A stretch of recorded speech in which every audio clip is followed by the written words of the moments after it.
Oh, thank you, thank you. I can't tell you how I appreciate the faith you've placed in me. Oh, that's quite all right, Mr. Goldheimer. I dare say if your enthusiasm for pressing the button on the randomizer reflects on the final selection, we could have quite the episode today. Yes, sir, thank you. 1,000 times thank you. Yes, okay, fine. Just get on with it, will you? Sure. Anything you say. We can play back from the console. That's it, well done. How can I ever thank you? Oh, that's fine, don't worry. But I must do something. No, that's quite all right, really. Say, can I feature you on the movie? Movie? What, a movie about me? Yes, sir. If you say so. Oh, well, yes, if you insist. Right. Action. Oh, right, yes, yes. So, Mr. Goldheimer, is it a good one today? Oh, yes, the real beauty. Right, let's see. Oh, isn't it just? Yes, it's time for Terrahawks with my with my kingdom for a Zeaf. Okay, cut, print. Was that okay? Yes, sir. Well, I feel I could do better. Great cinema.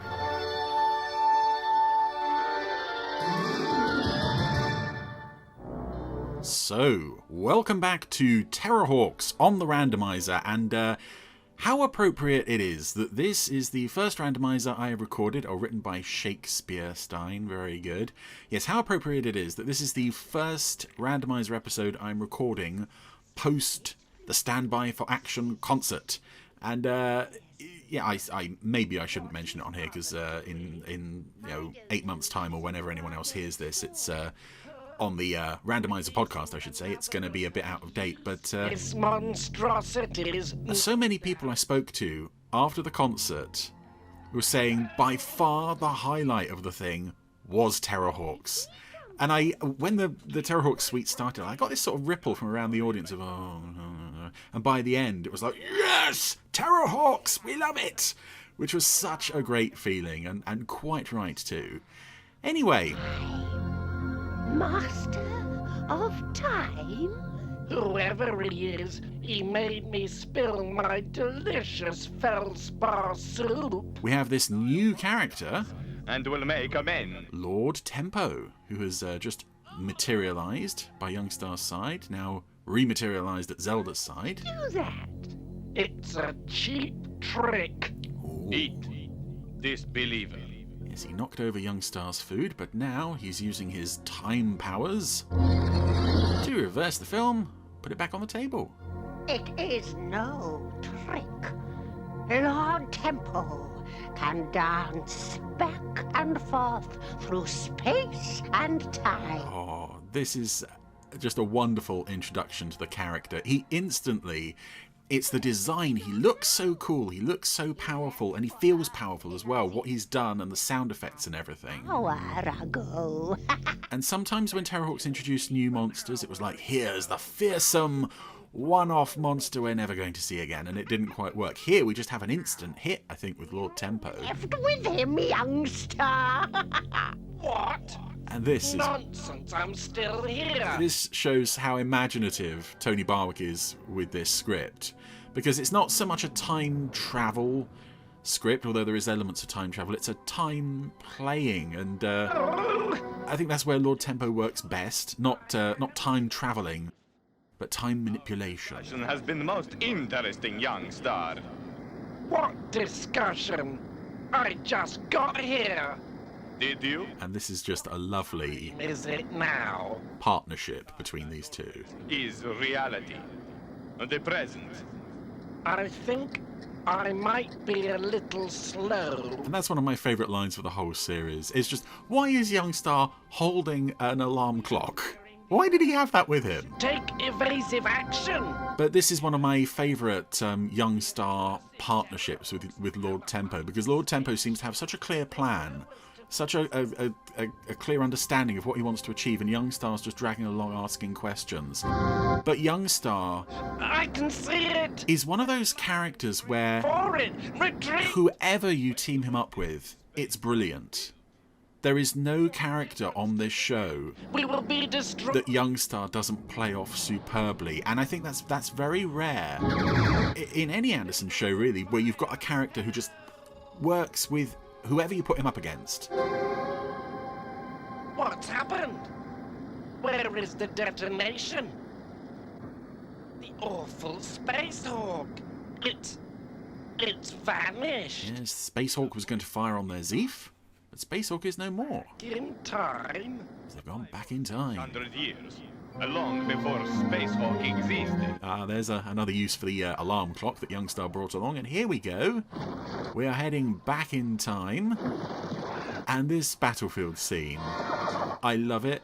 It's you know, you could look at it and say, oh, it's a bit cheap. I don't think it is cheap. I think they are excelling on a very limited budget, and they're kind of asking the audience to use their imagination a bit. These cardboard cutouts of soldiers fighting on the horizon.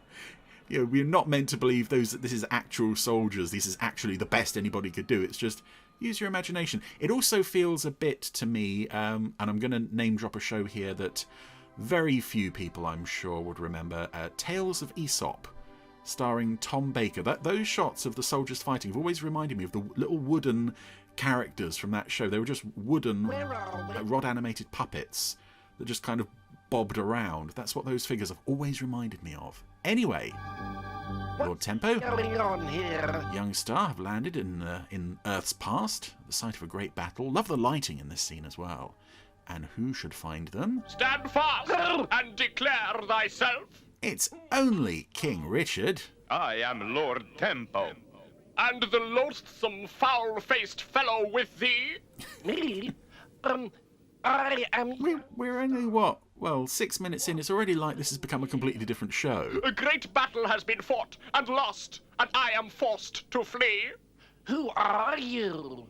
Richard, thy lawful liege. And this is a great puppet. King, thou nincompoop. A king. It's rare that you can look at human guest characters in Terrahawks and say that's a good puppet, but this is a really great puppet. My kingdom for a horse. And Robbie's just doing a fantastic performance here. If Anything to escape this field of desolation. We should not take him with us. But he's so handsome, and I think he likes me. He called me a nincompoop. That's another of my favourite Youngstar lines. I think also for the fact that once he delivers that line, he nods as if to say, and I'm happy with that. Also a slight attraction on Youngstar's part towards Richard. I would face a Unexpected, but you know. part this blasted heath. Lead on to thy Zeaf. And it's also, again, it's just, this story would function basically the same without Richard in it. There is no reason for King Richard to be in this story. I am so glad he's there. He adds so much to this. It would be quite a dry story without him. Don't go so fast! We just have a random monarch from the past along for the ride who has no clue what's going on. 5 years. It's so strange though, we've only just been introduced to Lord Tempo and now we've got Richard here as well. But we've returned to the present. I've been through all the computer readouts again. There's no possibility of error. You mean there was a Zeaf? Yes, So where did it go?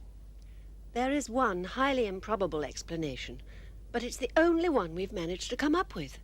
Well, try me. It entered a time warp. Time warp. It's just silly enough to work. That capability? Not as far as we know. I love that they leap to the conclusion of time warp. Keep working on it. Based on no evidence, it could have a cloaking device, for instance, but no. Also, I notice on Tiger's desk here, it's an update, a Sheriff Bull's telephone update. You may remember that I own Sheriff Bull's telephone from the Terrahawks auction a few years ago, and it's there on Tiger's desk. I hadn't realised when I bought it that it had pulled, double and sometimes triple duty. Incredibly, it will turn up somewhere else in this episode. Anyway, Youngstar, Lord Tempo, and King Richard have parked their Zeaf in an abandoned building in front of a bridge, Us to find and destroy the Terrahawks base. and that's their goal. Perhaps Kate Kestrel could lead us to... This magnificent trio. Where do we find this Kate Kestrel? Oh, Lord Tempo just looks so cool. where she manufactures... I really, really like this character. Wait. I am from the planet Glock. I need to glock. I particularly love how much he looks like a skeleton. He looks old without sort of seeming like he's not really with it. He's old and desiccated, particularly around his lips. They're so cracked in a way that it just looks like he's very old and very dry. And speaking of things that are not old and dry, but are young and hip and trendy, Kate Kestrel has some backup singers for her latest song,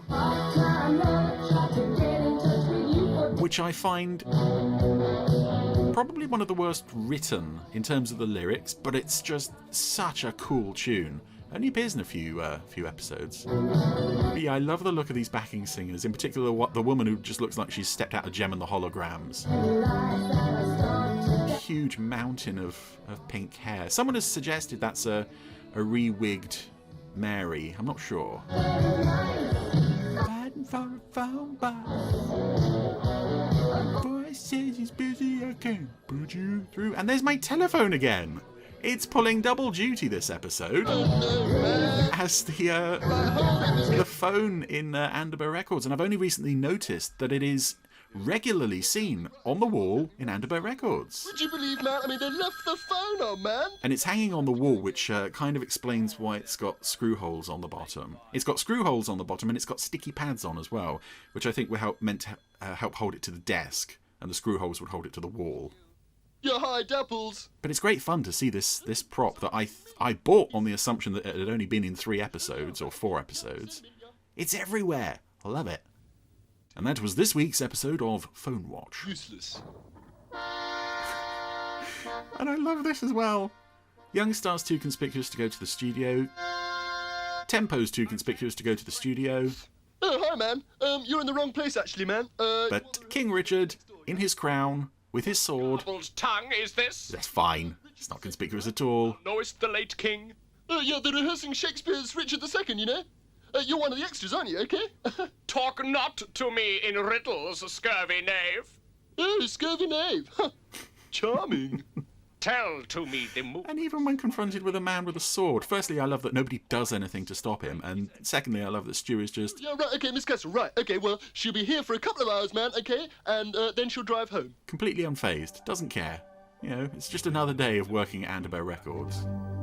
It says 2018 on the stone. Oh, That's when it was opened by the world president. another world president. President, wouldst not he have a horse? I told you it was a mistake to bring him with us. It's just another lovely element of comedy, and particularly with Lord Tempo, who isn't a funny character on his own, to pair him in his first appearance with not one but 2 buffoons, and yet somehow he still comes out so credible. But here we go. It's Kate Kestrel. One of the more Then all that remains is to alter time. gut-wrenching moments of the series. 2010, before the bridge existed.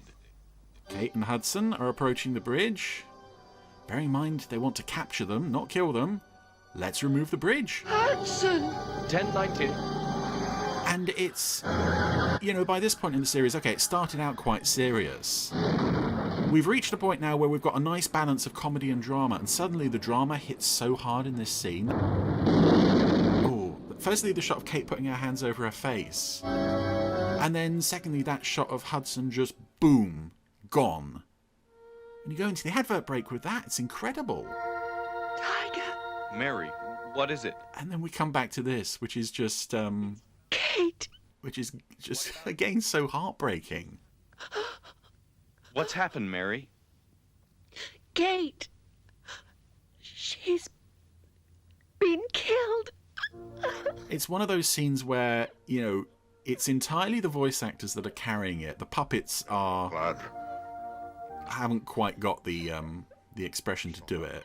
But also we've got 0 and 55 there. 55 being Kate's personal zeroid. Received a 1090 from... And he's crying. Mayday? Yes. And that is just... They began Oh dear. to generate at 132 feet per second. They were falling. The exact maths of Kate's death is maybe not the finest dialogue. Ended seconds later. And just, you know, as I said, the puppets can't quite pull it off. But we just pull in on that shot of 5-5's immobile face, but with tears of oil. Beyond belief. Poor 5-5. Traitor! Kate Kestrel is dead, and we needed her alive. Now it's too late. I love that even Youngstar is shocked by Kate's death. And I don't think it's because the plan's gone wrong. I think it's because in some small way he has genuine affection for her. Please. You know, he loves her music, obviously. So, where is So the idea of now? killing her An hour ago. genuinely upsets him. I think that's a lovely touch. We're back to this song again. He's busy, I can't put you through. Ah, dear. I love that there's a later episode where she sings this song again, but the male backing singer isn't there, but you can still hear him. I'll settle for that one. That's as good as it's gonna get, I suppose, for a song about a phone box. Miss Kestrel, would you, care to join me for a little drinky poo? Some other time, Stu. Our manager's waiting outside. Oh, yeah, okay, fine. Well, give my regards to old FW. I'll do that. Is that the earliest indication that Stu might have Stu, down. feelings for Kate? Rudkin. Did you hear me, Hudson? I'm terribly sorry, madam. I can't seem to be able to get used to the nomenclature of F.W. Runkin. Maybe you should change the name. It's been done before. And I love that there's not been an element of time travel in Kate's resurrection. It's just Started transmitting. we're picking up from where we left off. Suddenly, history has changed and she's alive again. Doctor. There's only one explanation. Uh-huh. We're dealing with a Time Lord. Brilliant! Love it! Conclusive proof, nowhere to be found. Just, some odd things have happened. Only answer, Time Lord. It would make as much sense if he'd said, of course, we're dealing with the Borg. It's the fact that it is a recognisable name from another sci-fi franchise, and a fairly big one. I mean, Doctor Who. Well, this was in '83. Doctor Who had started in '63. I don't think they used the. Correct me if I'm wrong. I don't think they used the name Time Lord until the very end of the Patrick Troughton era. What's wrong, Hudson? But that's still a good 12, 13 years for the phrase Time Lord to have been totally and inseparably connected with Doctor Who. Hudson stopped. I have this impression that Tiger stayed up all night watching late night Doctor Who on UK Gold. It's like, yes. I've just sat through all 6 episodes of Colony in Space back to back. There's only one explanation. I'm very bored and we're dealing with a Time Lord. And I don't think anyone else ever calls Lord Tempo a Time Lord. But Tiger does it repeatedly. I would have loved it if he'd said, no, I am a Temporon from the planet Tempora. Or, no, maybe it wouldn't be good to name him after food. Soon the whole structure will collapse. Again, so many interesting little powers that he's using here. Aging the bridge, but not Kate and Hudson on it. Trying to force her to reveal the location. She doesn't answer. Of the Terrahawks base. You expect her to? And it's weird, for all I said earlier about Tiger and Mary, the puppets aren't quite able to pull off the emotional stuff. Youngstar did it brilliantly here, and I think there's something to be said for the fact that Lord Tempo is so static. It's all in the face. He never moves his arms. Is he kidding? Sir, we spotted some strange-looking devil in the doorway of that building. Where is he now? Went back inside, sir. Let's get out of here, Zero. I'm scared. Let's go home. Hold on, Hudson. He did say let's get out of here, didn't he? Yeah. They're going to fall. I don't think she will talk. Oh! All right, Time Lord. End it. Now. Why should I? Tiger comes across like such a Doctor Who fan. Everyone in it to pieces. Ooh. Including yourself? I don't believe it. Zero, fire a warning shot. I know, I've said it several times, not only in this podcast, but the look of Lord Tempo, the design of the costume, the facial animation. You can't touch me. His abilities. Play time like a flute. It's a wonderful character. There's so much storytelling potential that they only returned to twice more on television after this. And 10-10. you alone will be destroyed. A futile gesture. I think I wrote the only other appearance of Lord Tempo in the audio series. That was the very first script I wrote for the audio series, was a Lord Tempo story. And I'm pretty sure when I was asked to write for the series, I went straight to him because I just wanted so much more. I wanted to hear more of him. Even I cannot alter history. That doesn't quite work because you've, well, you have altered history. You resurrected Kate after she died. I mean, it's nebulous enough a statement that it sort of holds water if you don't really think about it, but they've just vanished.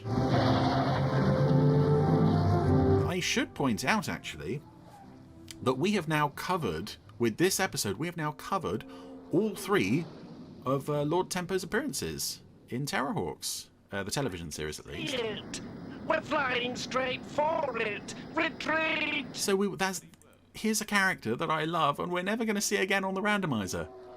Oh well, I'll see him again on rewatches. Oh, sir. 10-10-0. Sir, did all that business at the bridge really happen? Did you really call him a Time Lord, sir? Einstein that. Yes, and of course we see as Zeaf leaves Earth, it's only Youngstar and Tempo are on board. 0. Where's Richard Who gone? knows? A nice pan up to the sky, and then we fade to the red of the battlefield. He's back where he was. Poor old Richard, on his own, defeated, and on the hunt for a cardboard horse. Aha! A Zeaf! A Zeaf! My kingdom for a Zeaf! My king... Oh dear. It's just more Tony Barwick wonderful weirdness. None of the Richard stuff had to be there at all. So glad it was. And also, I'm so glad that it didn't detract from a very strong introduction to one of my favourite recurring villains on the show. And even with that on the go as well, we also have that that fairly dramatic moment in the middle. I'd probably say that's the most dramatic sort of advert break cliffhanger that this show ever did of Kate's death. And okay, it only takes up a couple of minutes, but for those couple of minutes, the emotion from Tiger and Mary and the Zeroids and Youngstar, it's all so genuine and it's very affecting. So another weird and wonderful script from Tony Barwick, fantastic new recurring villain in Lord Tempo, some gripping emotion, some lovely action-adventure stuff, and of course, poor old King Richard on his cardboard cutout battlefield looking for a Zeaf.